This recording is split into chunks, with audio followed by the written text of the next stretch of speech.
book summary of Rework by the founders of Basecamp. That's what we are going to be seeing in today's video. Let's get started.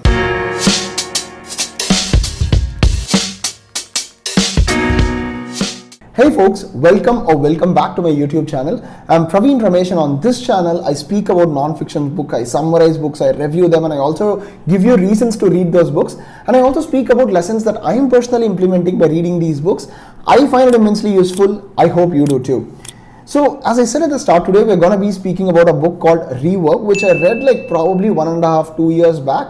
And since then I make it a point to read it every year. And the reason I say that is it kind of opened up my mind to how work can be done. And I'm pretty sure if you read it, if you're in a full-time job, it's going to open up your mind as to, oh my God, okay, can a company be built this way also? So since I read this book, and I'm not even kidding, if there is one book regarding office culture, if there is one book I want folks to read, maybe you implement those lessons or you don't implement lessons, it's completely up to you. But if there is one book that I recommend every employee, every founder, every person who's working in a full-time job to read, it is this book. Because there are so many little nuggets that are thrown around in this book that I don't think this review is going to do justice. But what I'm going to do is speak about 5 things that I personally loved from this book, and I hope you pick up this book because this is just like a trailer of what this book offers, right? So the first lesson, ASAP is a poison, right? So how often have you received a Slack message, an email, a DM or a WhatsApp message or a call that says, hey, we need to get this done ASAP, right? So for the uninitiated, it's like as soon as possible, right? DHH and Jason Fried go on to say, hey, ASAP is a poison, and it shows little to no empathy on the other person that we are asking to get things done ASAP. Obviously, I know, there are going to be little exceptions here and there, but more often than not, ASAP is the other person, the person opposite to you, dumping their urgency on you, right? So maybe it's because of poor planning, maybe because they slipped something through the crack. So in these kind of situations, both of them argue that, we ask these questions, say, what can I deprioritize at this point of time to accommodate that request?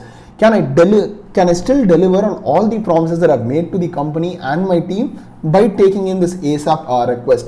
And why is it urgent now? Because there are exceptional circumstances where work comes to you in a very unpredictable way. That's okay, but why is this ASAP request really urgent now? And most cases, it might be because the other person really doesn't have an empathy, for the lack of a better word. So you should not take up ASAP projects unless and otherwise there are exceptions. So that's what both of these folks go to argue. And when I sat back and realized, it seems to be true, right? More often than not, we are working on something ASAP. That's because of things that are totally out of our control. And if we take a step back and see, maybe we could have done it a bit slowly, because more often than not, when you're doing something in urgency, it leads to a lot of shoddy work.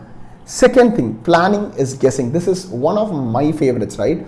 So cut back to March 2020 or even Q4 of 2022, where companies were making a lot of plans. There were hiring plans, there were budget plans, there were marketing plans and things like that. But all those plans are out of the window now, because back then there was a worldwide lockdown where every one of us were locked up in home, and now there is this recession looming large with all the plans going for a toss. Everyone is realigning their targets, everyone is doing stuff to ensure that the light is switched on in their office.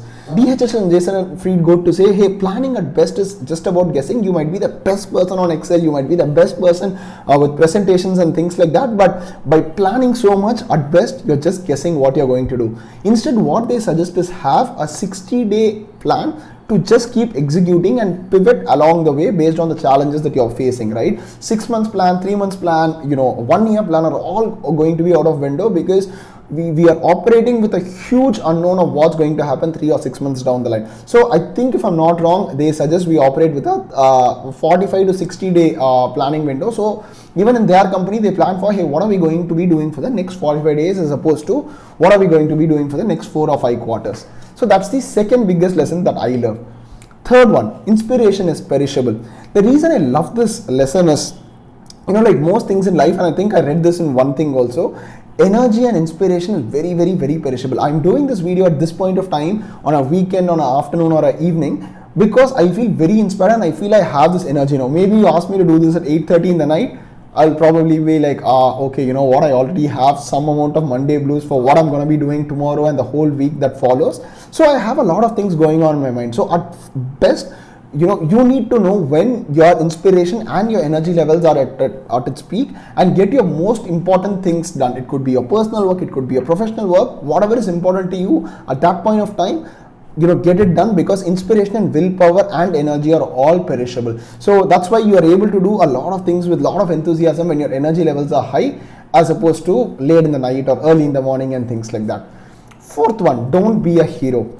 So the world loves to see a hero fail, right? So let's say if you're doing 5 or 6 or 10 things at one point of time, you're always, the world loves to see that person fail. You know, the authors of the book go on to say, hey, don't be a hero, always be vulnerable.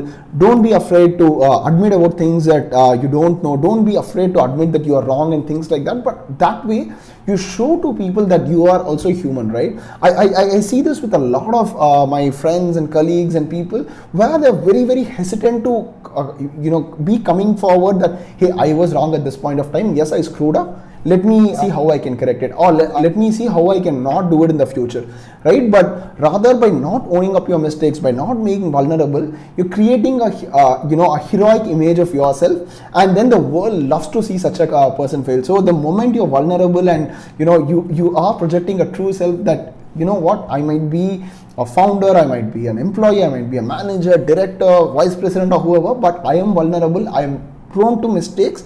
The world completely sees you in a different light.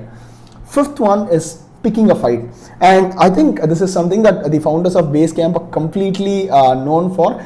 You know, when they launched hey.com, they picked up a fight against Gmail and things like that, and there is this marketing lesson here as well, right? So where you remember only two things, where when you think of phones or anything that you want to buy, it always comes down to one or two choices, and by picking up a fight, you are becoming the default second choice when you pick up a fight with someone who is the market leader. So these are the 5 things that I learned, and as I said at the start, these are not the only 5 things that are discussed in the book. So if you're a full-time employee working anywhere, I would highly recommend you pick up this book, read it, and come back here and comment on what your favorite book is. Until I see you in the next video, this is Praveen Ramesh signing off.